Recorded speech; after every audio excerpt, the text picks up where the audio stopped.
This segment of DelmarvaLife is brought to you by Tidal Health. You cut the calories, you expedite the exercise. The scale doesn't budge.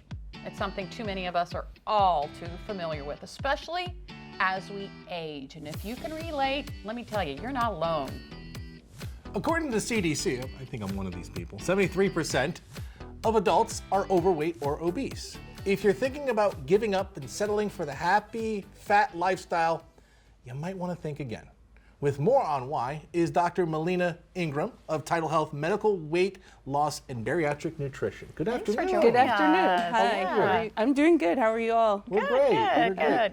73%, that's 3 out of 4 Americans are considered obese. Yes, that's true. How is the team at Tidal Health helping patients get to not being obese? Well, we have lots of different options that we can offer patients. So there are some patients who feel like that surgery is not the option for them. We have a medical weight loss program where we have providers. We have Dr. Palvicino and Allison, our dietitian, and we have Mary Williams, our new. She's a new addition to our staff, who's a nurse practitioner. They will work with patients or individuals about doing medical weight loss. So diet, exercise, and if you find those things don't work for you, then we have medications. It's not really about diet. I mentioned diet earlier, and we're really trying to move away from it. It's about lifestyle. But if you find that those things don't work for you, we have surgery. So we have that option as well for individuals. So you mentioned this earlier, that there's medical weight loss and surgery. What's the difference between the two? So medical weight loss is where we use medications, lifestyle changes in terms of healthy eating and exercise.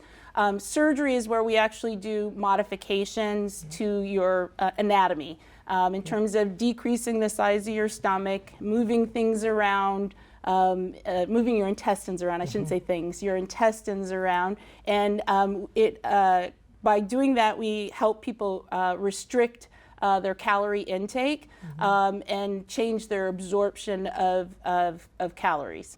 Realistic expectations for weight loss. Okay. How much? So it does depend on the individual. So if you wanted to lose, say, 10 pounds, it might take you, with diet and exercise or lifestyle changes and exercise, it can take you a few weeks to a few months, depending on how dedicated you are to making that lifestyle change.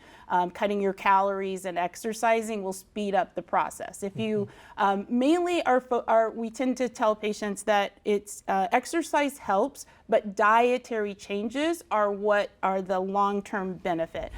You can exercise. The issue sometimes with exercise is that it makes you hungry. We tend to reward ourselves saying, oh, I just ran a mile, I could go eat that donut.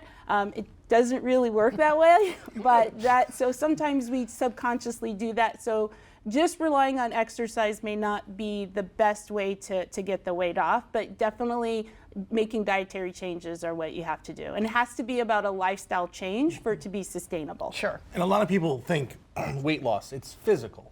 But in fact, there's the mental aspect of it that a lot of people don't think about. So how does Tidal Health make that happen for folks to not think about just how the physical appearance is going to change, but how do you change them mentally?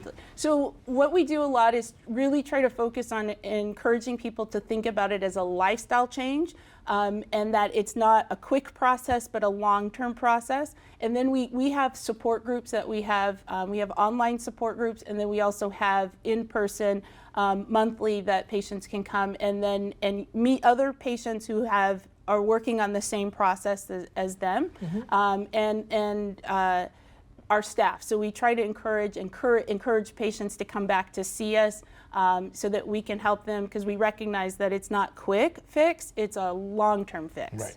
Okay, so one frustrating part of weight loss for a lot of people is reaching a plateau. Yes. Any tips or advice on what to do when that happens? So sometimes the plateau may just be where your body wants to be. However, the tips that I would recommend is that patients should keep a food diary, an activity diary, and see what you're doing, and then that allows you to kind of go back and see what you can tweak in terms of cutting just a little bit out here, doing a little bit more there. those are the things to help you kind of get into a plateau. And I think the biggest thing is to not give up and just to recognize that it's a long-term process and that you just have to keep going. If you quit and give up, then you'll never get there. Sure, Right. sure. Very good advice. Yes. Dr. Ingram, thank you so much Thank you. for Thank coming you. in and spending some time with us. Thank you. I appreciate it.